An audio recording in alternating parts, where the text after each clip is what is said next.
Sa video na ito ay pag-uusapan po natin ang isang nakakagulat at mainit na usapin dito sa mundo ng cryptocurrency. Isa pong kilalang crypto influencer ang muling nagsagawa ng tinatawag po nilang Cardano Math at ang resulta ay raw at saka jaw dropping. Pero ang tanong, ano nga ba ang ibig sabihin nito? Bakit biglang pinag-uusapan ulit si Cardano or si ADA? At higit po sa lahat ay ano po ang epekto nito sa atin bilang mga Pinoy crypto traders at investors. Kaya ayan, bago po tayo magpatuloy ay pakibasa na lamang po muna ang disclaimer dito sa ibaba ng ating screen.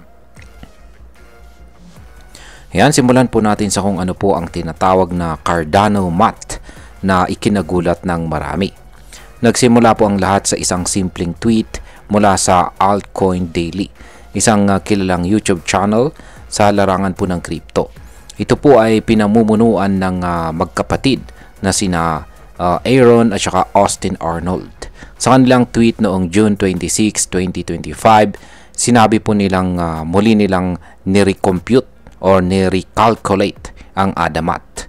At ang resulta ay talaga raw jaw dropping. Pero teka, ano nga ba ang tinatawag na Cardano Math? Sa ngayon ay hindi pa nila ipinapaliwanag ng detalyado kung anong formula o datos ang kanilang ginamit. Ngunit marami pong members ng crypto community ang agad na nag-react at nagtaka. Posible ba talagang may nakita silang undervalued aspect kay Cardano na hindi napapansin ng karamihan? Ngayon ay paano po ito sinusubukang ipaliwanag ng AI chatbot na si Grok? Yan. Dahil hindi daw malinaw ang paliwanag ng Altcoin Daily, isang crypto enthusiast na si Ivy ang nagtangkang kumuha ng tulong mula po sa AI chatbot na si Grok. Ayon kay Grok, ang cryptic na message na ito ay maaring tumutukoy sa napakalaking potensyal ni Cardano sa market ngayon. Ipinaliwanag ni Grok na base sa mga datos, si ADA ay tila undervalued pa rin sa kasalukuyang presyo nito. Noong June 25 ay naitala ang trading volume ni ADA sa humigit kumulang $988 million. Pero kinabukasan ay bumaba ito sa $651 million, habang ang presyo ni ADA ay nag-drop ng halos 2% papuntang 0.5715 na presyo. Ayon po sa analysis, ang ganitong behavior ay pahiwatig na nag-iipon lang ng enerhiya si ADA para sa isang explosive move pataas. Ngayon ay ano naman po ang technical na lakas ni Cardano na siyang nagpapalakas sa math nito? Ang isa pang aspeto na hindi dapat baliwalain ay ang mismong technology ni Cardano. Unlike kay Bitcoin na gumagamit ng energy-intensive na proof of work, si Cardano ay gumagamit ng mas advanced at mas energy-efficient na proof of stake system na tinatawag po na Ouroboros. Sa sistemang ito, hindi mo kailangang gumamit ng napakalalakas na mining rigs para makasali sa network. Sa halip, ang validators ay pinipili base sa dami ng ADA na naka-stake sa kanila. Kaya mas environment friendly ito at mas cost efficient.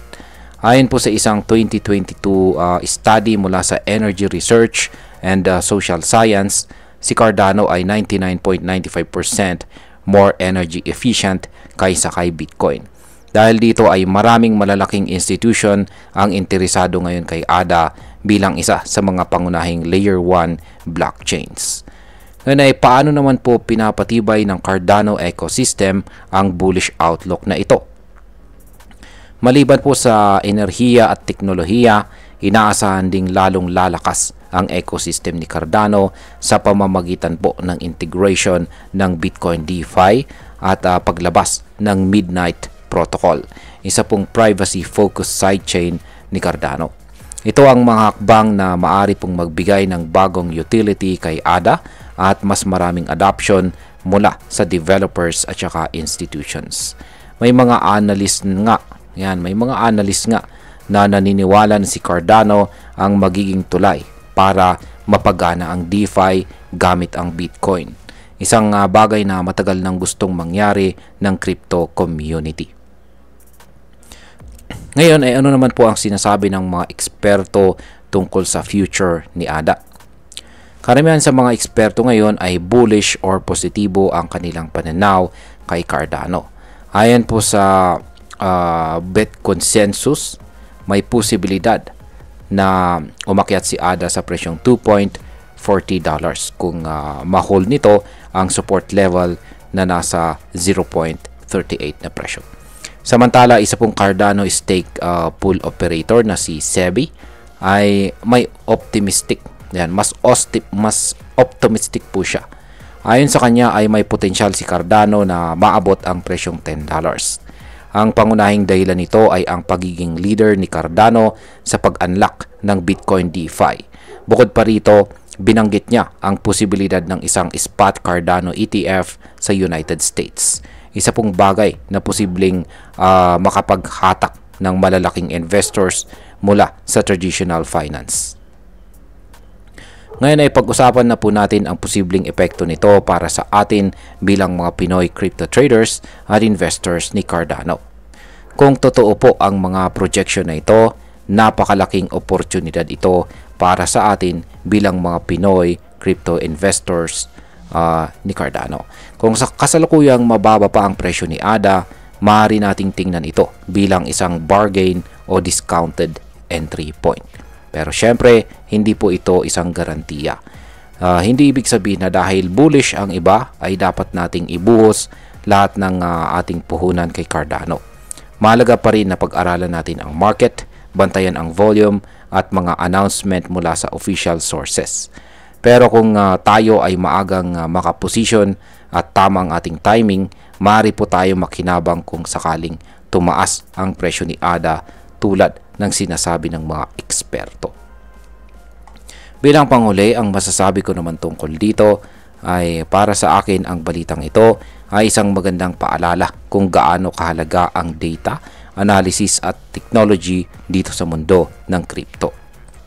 Nakakatuwa pong makita na patuloy na nagle-level up itong si Cardano hindi lamang po sa presyo kundi sa kanyang tunay na utility at saka adoption. Pero gaya po ng lagi kong sinasabi, do your own research. Huwag lamang po tayong basta sumabay sa hype. Ang jaw-dropping math na sinasabi ng Altcoin Daily ay posibleng patunay na undervalued pa talaga si Cardano.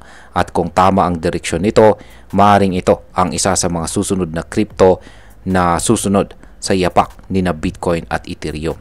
Pero ang tunay na tanong ay handa ka na ba kung sakaling biglang sumabog si ADA? At ayan, hanggang dito na lamang po tayo sa video na ito mga ka-crypto. Marami pong salamat sa panonood. Ingat po tayo lagi at God bless po sa ating lahat.